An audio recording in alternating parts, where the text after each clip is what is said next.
Am plecat pe Durangala. E noapte. Dimineață. Am plecat la 5 de la cazare, ne-a dus gazda cu tuk-tuk până aici. Am făcut cam jumătate de oră. Ne-am luat biletele de intrare, care costă 1000 de rupii. 3 euro, 15 lei. și de aici urcam pe niște trepte. Ideea e că și gazda ne zicea că ar fi bine să urcăm pe întuneric, ca să ajungem acolo la răsărit. Noi, în principiu, am vrut să ajungem mai devreme ca să nu fie aglomerat și să nu fie cald. Oricum nu N-am e. vrut neapărat la răsărit. Acum, Da. dacă îl prindem bine, dacă nu... Păi îl prindem, că la zicea jumătate de oră facem 20 de probabil. Și oricum văd că sunt stâlpi așa luminați din loc în loc pe scări. Nu știu dacă pune sus, dar cel Da, puțin în prima noi- parte sunt.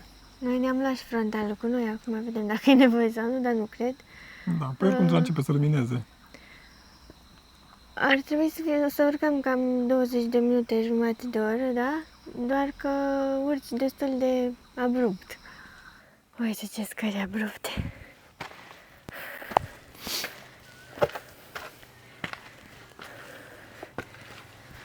Și nu doar că sunt abrupte, dar sunt și înalte. Și înguste. Cel puțin pentru mine. Da, uite, vezi că sunt lumini. Da. Suntem cazați în Habarana, care e foarte aproape de Sigiriya, cea mai importantă atracție turistică din toată Sri Lanka. Dar noi nu o să urcăm la Sigiriya. Urcăm, în schimb, la Pidurangala, care e o stâncă masivă vis-a-vis de Sigiriya și care oferă o priveliște foarte frumoasă spre Sigiriya. Da, sunt lumini, cred că până sus. Da, Da, ai tare cumva. da, e fain că poți să urci noaptea. Sau mulți oameni mai vin și la apus. Și e fain și la apus. Doar că trebuie să cobori după pe întuneric. E fain în pădurea asta. E o junglă.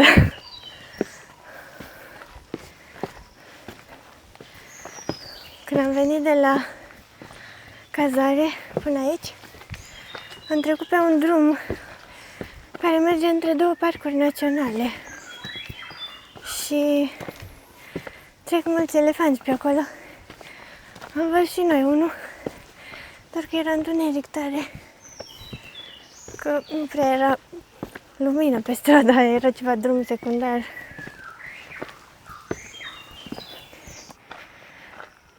Și aici am ajuns la niște ruine.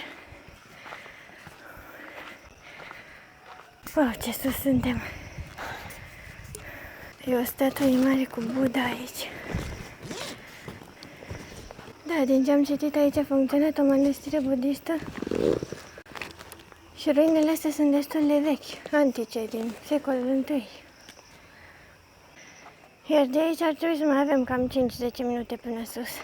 Păi deja se aude. Doar că cred că o să fie porțiunea cea mai solicitantă. Pentru că urmează niște bolovani. M-am uitat și eu înainte să știu ce și cum. Doar că n-am știut că e și lumină peste tot. Bolovanii ăștia, vă ziceam. Da, am ajuns la partea puțin mai anevoioasă. Uite că s-a stins și lumina. Că până aici erau. Stai că nu-mi dau seama pe unde trebuie să cobor. După aia trebuie să urcăm. Ba da, păi pe unde? De acolo, prin poteca aia. Da, aici sunt niște bolovani foarte mari care sunt căzuți și nu mai e poteca așa clară. Poți? Pot numai să-ți ia asta, că am și aparat. Hai, zic că nu cred că trebuie să urcăm. Da, putem veni pe aici. Aia e.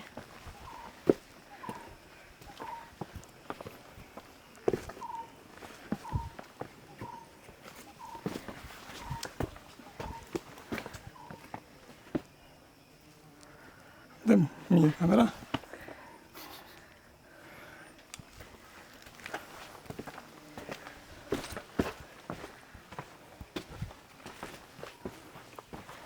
Wow, păi și acum?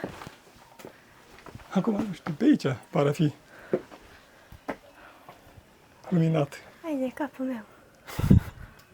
Adică pe aici era lumina, că nu mai e stâlp acum, nu mai e...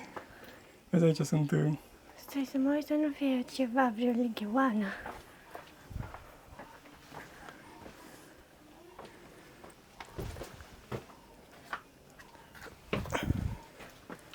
Mergem pe acolo.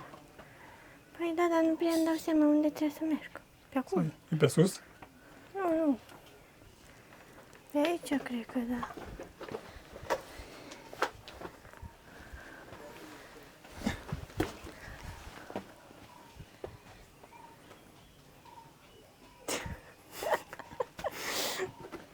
Dar până aici am mers foarte repede. Știam că e o porțiune, dar să mă gândeam că chiar așa. Hello. Hi, let's go. Slowly. Dar puteți să mergi pe dreapta, cred că. Tu crezi? Da. Poți? O, da. Mi-a băgat. Aici mai e porțiunea asta. Bă, dar cum îți bolovani ăștia.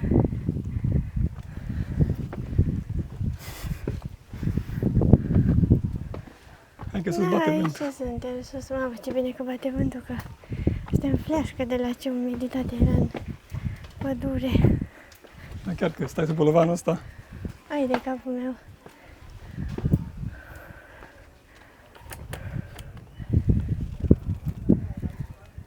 Oameni buni, ce facem? Închid camera că eu nu pot.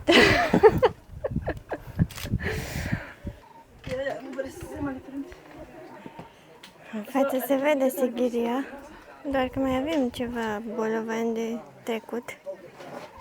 Pentru că ne-am urcat aici și pe aici nu prea ai cum să ajungi. Pe acolo poate să. Mergi că pe acolo. Nu știu că e prea... N-ai nicio priză, e foarte neted.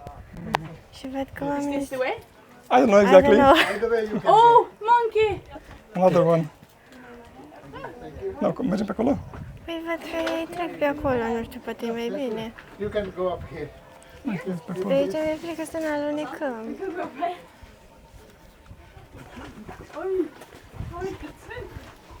This is the Încerci și... isn't it? Da, mă cam apărat. Dar el a zis că e cel mai ușor pe acolo. Păi știi numai cum să ai mare grijă că, uite, dai cu capul de... A, da. Măcar aici ești sub...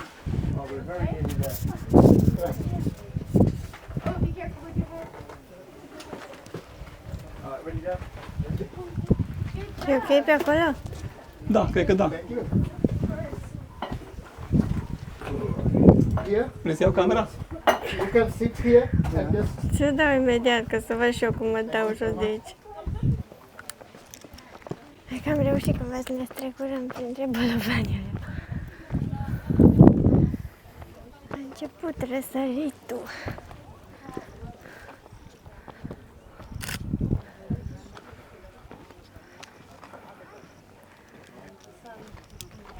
La fix am venit la răsărit.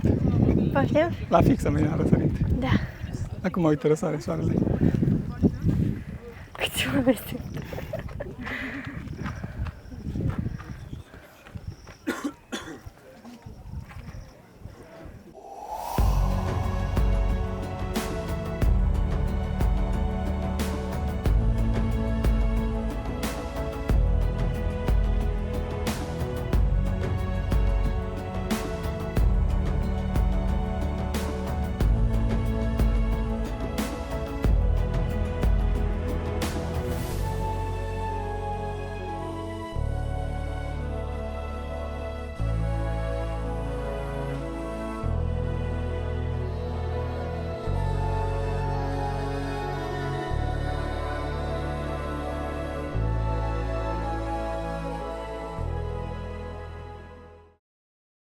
Am urcat pe Bidurangala pentru priveliște. Asta e punctul din care ai cea mai bună perspectivă către Sighiria. Sunt multe păreri care spun că priveliștea de pe ambele stânci e asemănătoare, că nu trebuie să mergi pe ambele. Sunt alții care spun că trebuie să urci pe Sighiria pentru că e un sit UNESCO, e un loc încărcat de istorie și că trebuie neapărat să mergi acolo. Și sunt alții care spun că e bine să le vezi pe amândouă. Noi am ales să venim aici pentru că încercăm să evităm locurile alea cele mai populare. Deja Lau e sătul de și eu la fel, pentru că te lovești de atmosfera aia în care toți oamenii încearcă să-ți vândă câte ceva, e foarte aglomerat. Și Sighiria fiind și cea mai populară atracție turistică, e și cea mai aglomerată. Dar nu zic că trebuie să faceți într-un fel sau altul. Intrarea la Sighiria e $36 pentru turiștii străini, iar aici am plătit $3.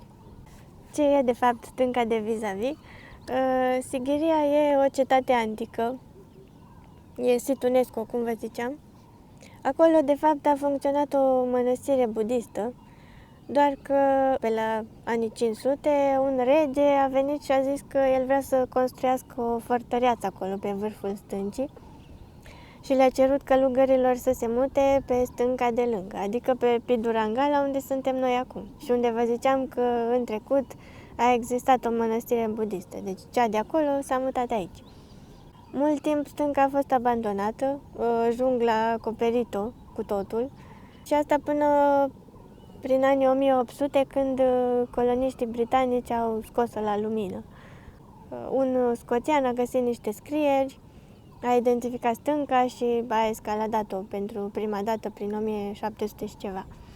N-aveți idee cât de bine e aici ca și temperatură, bate vântul, e umbră, nu e cald, deci cât am transpirat pe acolo prin pădure și cât de bine e aici. Deja stăm de vreo O oră. aproape o oră și n-am mai plecat, Mai bine de o oră. Că... doar că știm că o să ne fie foarte cald la coborâre din nou, dacă ne lungim prea mult. Dar e foarte fain locul, e aglomerat, nu mă așteptam să fie chiar așa de aglomerat, dar la cât de mare e stânca, găsești un loc unde să-ți faci poze, să stai în liniște și... Și la urcare n-a fost aglomerat pentru că fiecare urcă pe rând. Mulți deja erau aici, n-am ajuns noi. Da, foarte mulți erau aici până să ajungem, ați văzut de fapt. Da, e foarte fain. Și cumva mă bucur că am venit la răsărit și nu la apus, pentru că lumina e diferită. Da, e frumos că se vede tot în jur. Poți să vezi în toate direcțiile și se văd și dealurile din jur și munții, că nu sunt chiar doar munți, dar sunt așa tot felul de coline de diferite forme și se vede jungla, unde e junglă se văd orezăriile, unde sunt plantații de orez. Se aude sunetul junglei, Da. tot felul de păsări și... Deci chiar merită. Probabil că și de pe stânca de la Sighiria se vede tot cam la fel, pentru că Păi e da, cam la aceeași înălțime. da, cam 200 de metri altitudine au amândouă. Doar că n-ai vedea stânca Sighiria atât de Da, bine. și Pidurangala nu e așa de fotogenică ca și Sighiria. Până acum câțiva ani nici nu era taxă de intrare aici, doar că după ce a început să devină popular locul, pentru că oamenii veneau aici fiind gratis, nu mai plăteau intrarea la Sighiria și vedeau cam același lucru, mai puțin situl istoric. După ce a început să devină popular, au introdus și aici o taxă de intrare, doar că poate înainte nu era luminată toată scara. Da, probabil că era mult mai sălbatic și Da. poate nu avea nici atâtea scări până sus, nu era curățat. Scările cred că erau, că sunt de piatră, adică astea cred că erau de mult, de când era... Da, dar și mai sus, parcă sunt mai aranjate. Da. Deci cât a fost de plin la răsărit. Și acum nu mai e nimeni. Bine, mai sunt vreo 2 persoane în față care filmează cu drona. Dar s-a eliberat tot. Bine, într-adevăr, acum deja se face foarte cald și începe să ardă soarele. Dar, nu mă așteptam să se elibereze așa repede. S-a făcut 7:30, o să coborâm și noi încet. O să ne mai chinuim un pic la porțiunea aia cu bolovani. La coborâre poate o să fie și mai nasol. De scurt, adică chiar și bucata aia așa de complicată, să zic, nu trebuie să te facă să nu vii aici. Pentru că locul chiar merită. La stă la umbră, se mai bucură de umbră până coborâm. Mai sunt niște căței pe aici. Mai mulți, am văzut o grămadă.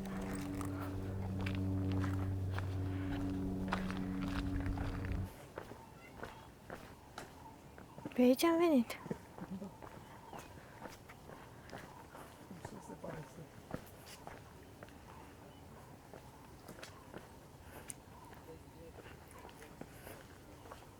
Dacă te aduc aici. Ok? Da. Dai mâna? Nu.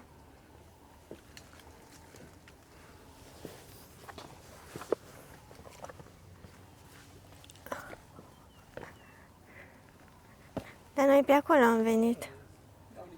Prin gaura aia. A, și de aici se vede fain stânca.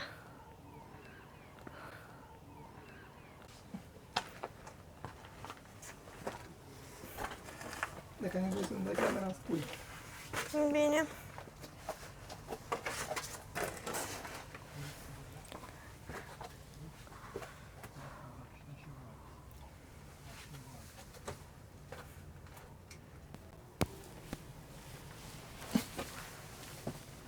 Eu chiar stau sub un bolovan, oameni buni.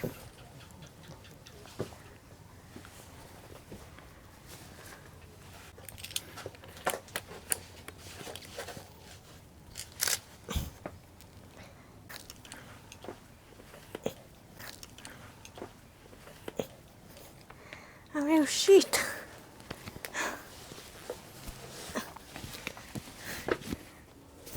Dacă nu poți pe acolo, vină pe unde sunt eu. Stai că am picioarele scurte. Pe de-aia zic. Dar nu veni să șlap pe aici. Nu, în niciun caz.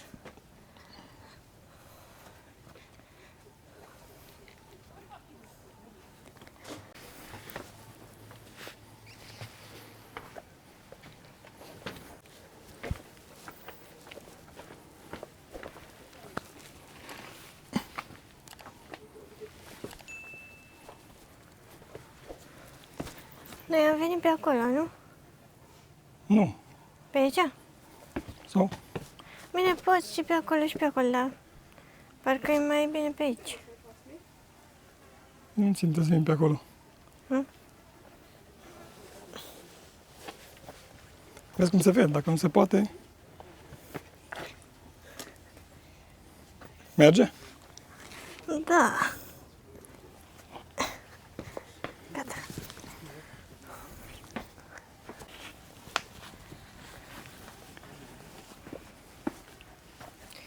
E acolo, uite că ți arată săgeata. Ăștia și toate rădăcinile.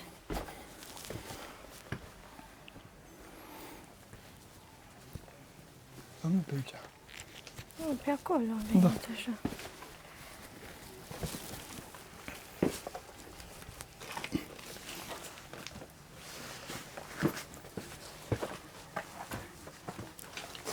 Dai mie camera? Nu.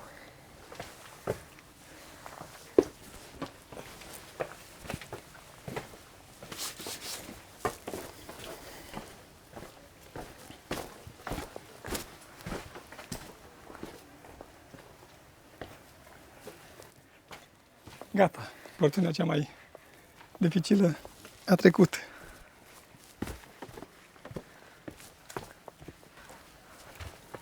Nu pe aici că am venit. Cred că mai e un pic de porțiune dificilă. Așa se pare. Ce, nu pe aici am venit? Nu cred.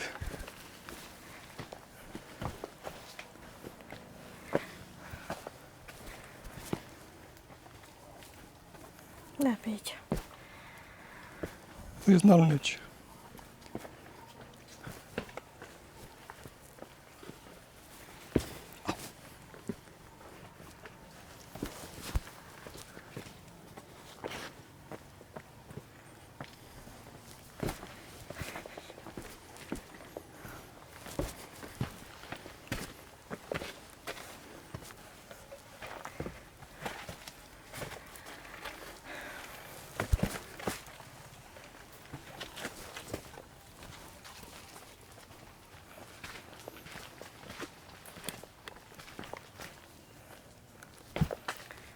Gata! Hai că n-a fost chiar așa de rău. Nu, că e scurtă porțiunea.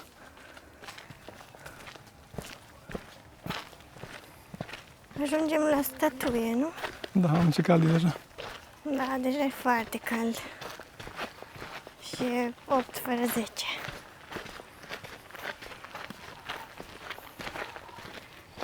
Dacă mi roc asta. Vezi ce rădată e.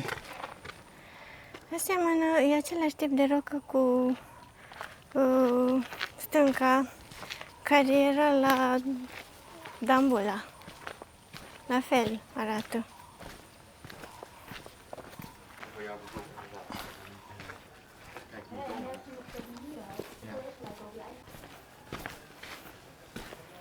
De aici încep scările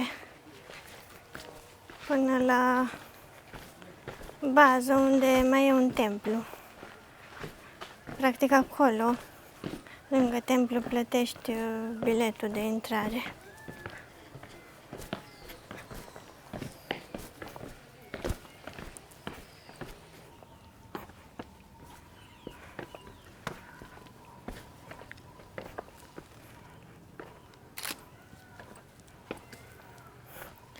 La Sighiria nu ai pădure așa, adică Da, urci doar pe lângă stâncă, pe niște scări de metal va erau. metal sau lemn, nu știu exact, așa de jur împrejurul stâncii. Uite ce impozantă e stânca.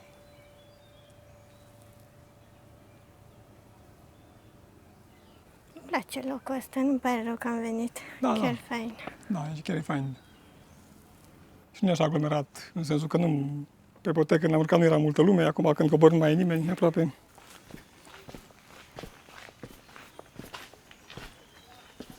Da, da, suntem aproape jos.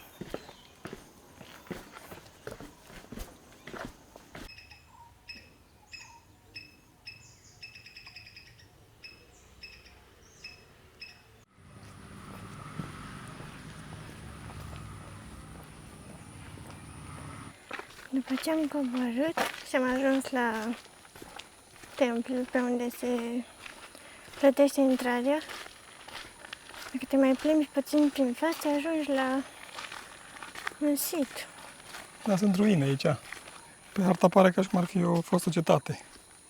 Și o stupă foarte veche acolo înainte.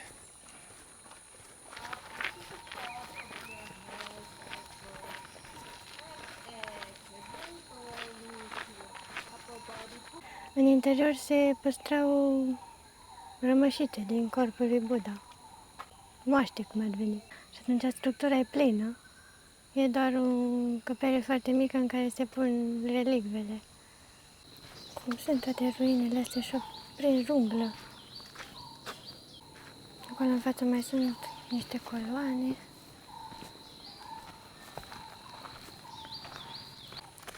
Da, e interesant, un sit din ăsta în junglă. Și o stupă foarte veche. Și sunt foarte multe de genul ăsta în Sri Lanka. Da, da. Deci, noi am venit dincolo, acolo undeva e templu, unde încep să urci la Pidurangala. Vis-a-vis e situl pe care vi l-am arătat mai devreme. Și aici există niște scări. Între sit și intrarea de la Pidurangala. Și aici, pe Maps.me, apare că ar fi Intrarea gratuită. intrare liberă, da. Și asta pentru că am văzut niște scări care coborau din spatele templului de jos. Da.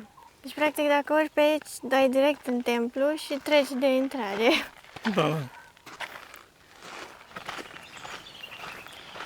Dacă mergi tot în față de la Pidurangala, începi să te apropii de Sighiria și găsești tot felul de guest house-uri mici. Adică uite acolo. Da. În față e Sighiria, de la se vede mare. Se vede mai stâncă. Da.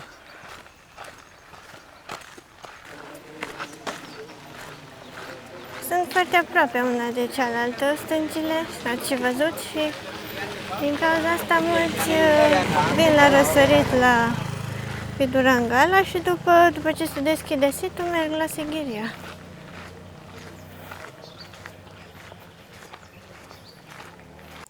de semn de atenție elefanți. Și n-ai voie cu drona. Pentru că e bază militară, ai zis pe aici. E un aeroport ceva, pare ca un fel de aeroport militar aproape, dar și pentru că e sit de importanță religioasă sau ceva. Aici e intrarea la Sighiria. Nu, tickets. Se vede stânga în față. Hello. No, thank you.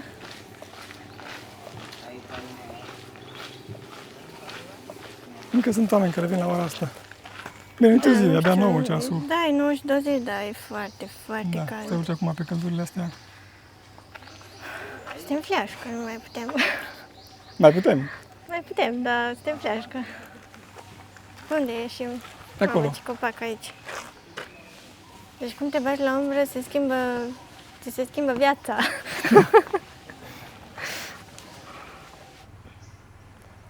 Deci nu cred că aș putea să trăiesc pe termen lung într-o țară din asta unde e clima așa. Mă moleșesc toată, nu mai am energie deloc. Adică cum eram eu dimineață și cum sunt acum. Așa pe unde mai ai copaci, te mai pui la umbră, mai supraviețuiești, dar altfel, Doamne ferește. Uite copiii, veniți în excursie. Putem să iau bilete. Da, de aici îți cumperi bilete și după mergi în față acolo la checkpoint-ul ăla pe care vi l-arătam mai devreme.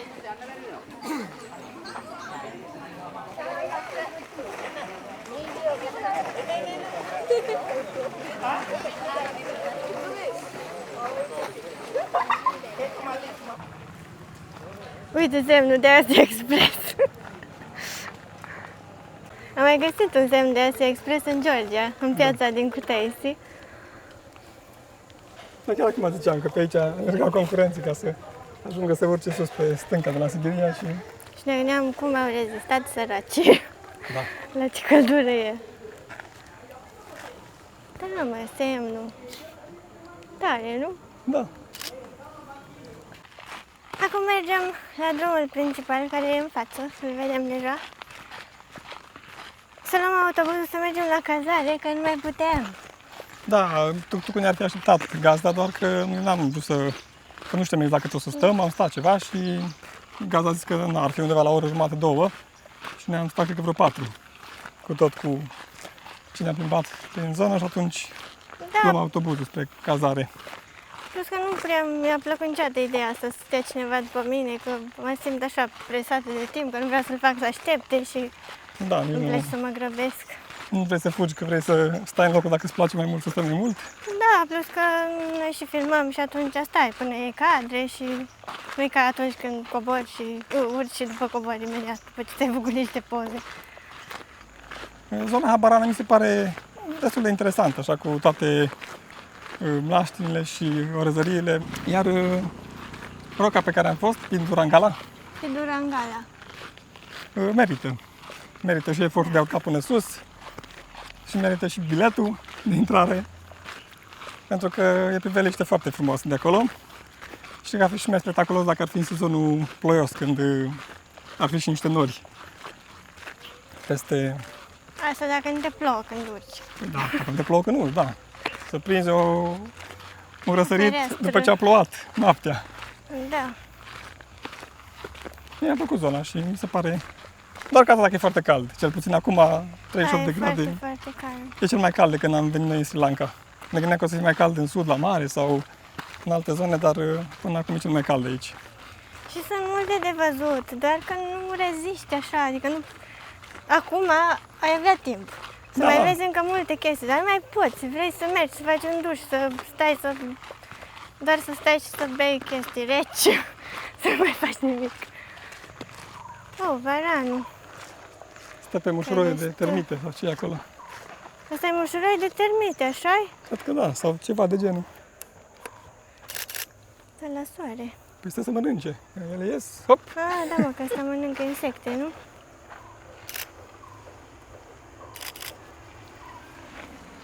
Bun, deci încheiem aici acest vlog. Ajungem imediat la autobuz. Mulțumim că ne-ați urmărit. Spuneți-ne în comentarii dacă ați fost la Sighiria. și dacă chiar merită să urci pe ambele stânci. Și ne vedem data viitoare.